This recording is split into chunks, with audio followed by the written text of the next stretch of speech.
Bueno, me vienen a consultar por el tema de las palomas, más precisamente las palomas de los sistemas urbanos. Uno de los temas que hay que tomar en cuenta es que bueno, las palomas son el grupo aves. Dentro de las aves son aves de un amplio rango, se llaman aves generalistas, que le permiten adaptarse casi a cualquier ecosistema.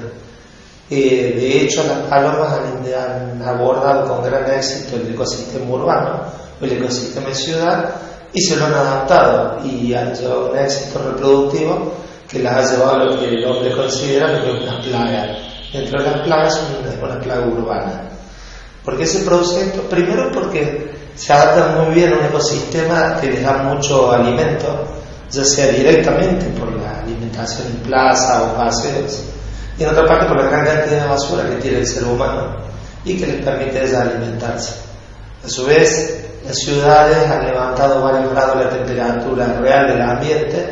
Las palomas provienen de ecosistemas de bosque bastante más fríos y lo que produce es que puedan tener puestas durante todo el año de pichones. Esa es una gran ventaja para las palomas que hacen que se eleve su tasa de natalidad.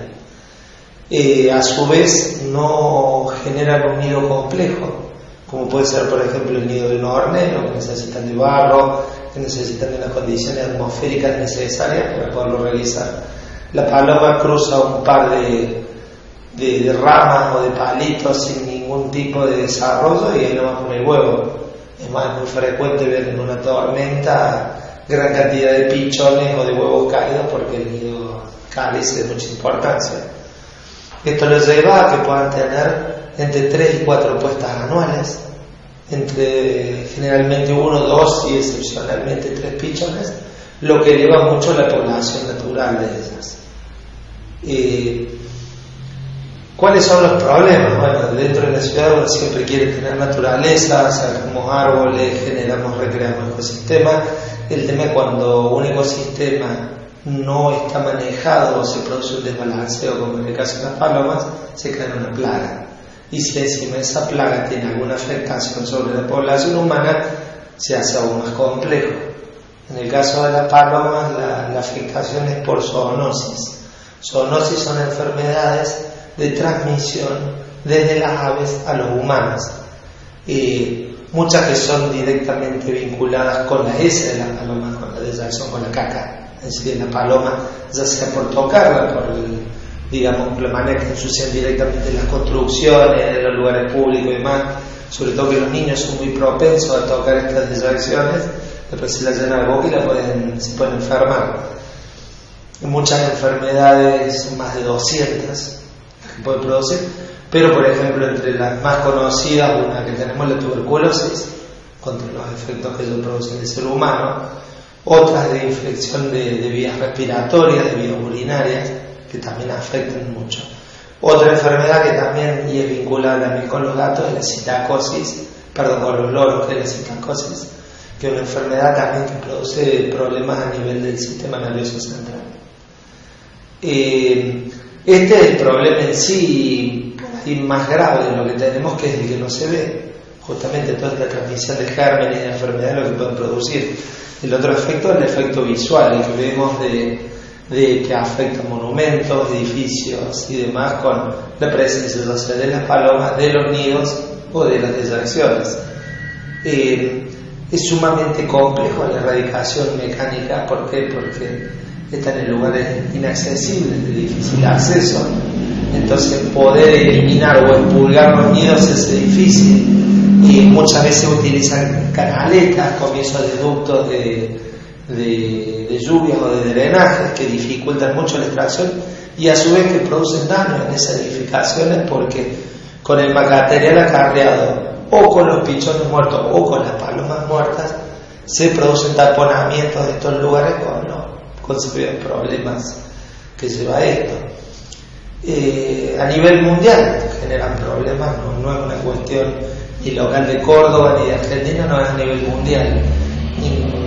Inclusive en países como en España ha producido, y en Italia, muchísimos daños debido a la gran cantidad de mármol presente en monumentos, en estatuas y en edificios públicos, que esta deyacción hacia las palomas lo carcome, lo destruye.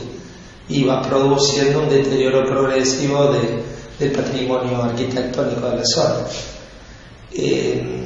Si bien ese es el efecto que se ve, pero secundariamente es el más dañino, se han intentado todo tipo de medidas de protección, pero la paloma, como les decía de entrada, es un animal que tiene una capacidad que se llama capacidad plástica. La capacidad plástica es la capacidad de adaptarse a algo.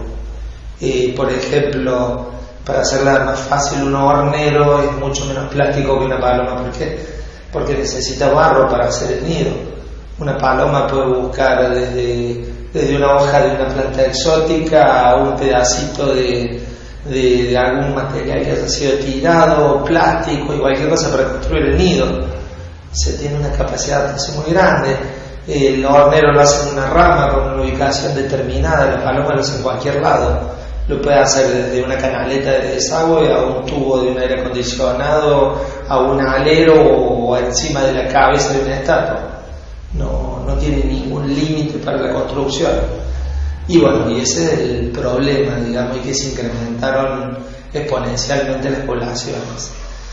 Se han intentado barreras mecánicas, como son los pinchas, para evitar que se posen, que son para mí más contraproducentes del beneficio que producen. Primero porque tiene un efecto visual negativo, ya sea por ver los pinches o por ver una paloma hecha clavada dentro de los pinches, lo cual también es grave. La dificultad de extraerlas también de ahí, y que estamos generando otros focos más de contaminación y de infección.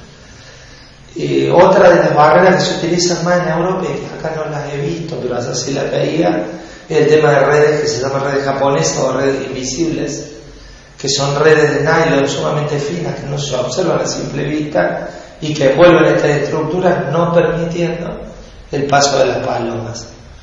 Y un tercer método que ha sido usado en Europa y es uno de los que creo que se ha propuesto acá, es el tema del control directamente por anticonceptivos.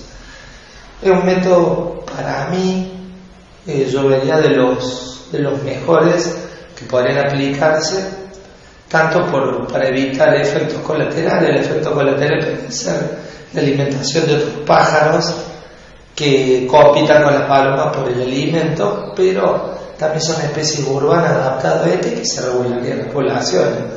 No correría riesgo por aquella especie que uno quisiera que estén, porque dentro de la ciudad uno no las encuentra. También hay que ver cómo se maneja, cómo se monitorea eso. Ya las palomas están dentro del ecosistema urbano y también aportan al elemento, o sea, está descontrolado, pero sin duda también es alimento para otras especies que están en la zona, ya sean gatos, perros u otras aves que se alimentan o los pichones o de los adultos de paloma.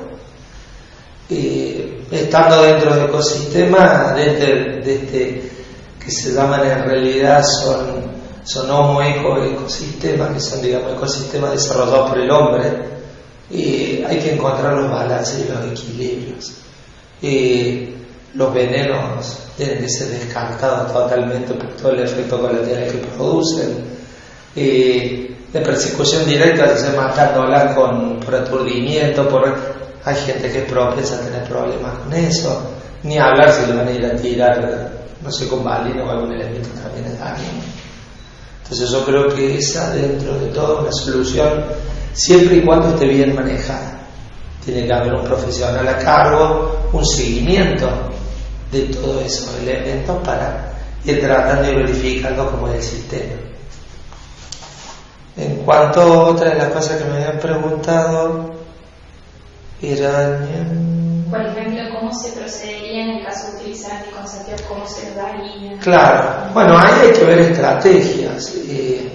Hay gente, por ejemplo, que ha desarrollado lo que se podría decir casi como una pyme, un pequeño emprendimiento, porque compran alimento para darle a las palomas y se lo venden a los chicos.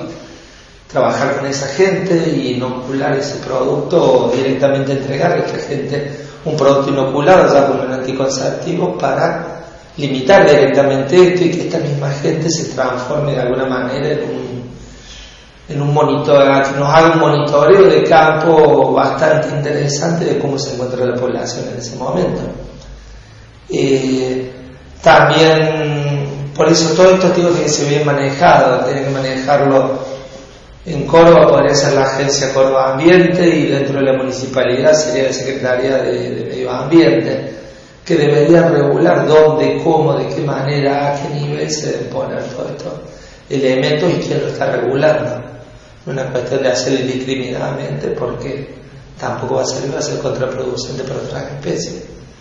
Debería alejarse de zonas donde haya especies de ave protegida, que puede ser, pensándolo rápidamente aquí en Córdoba, que no se utilice en la zona, por ejemplo, podría ser la Quebra del Infiernillo o la zona del Parque General San Martín, que son reservas ecológicas.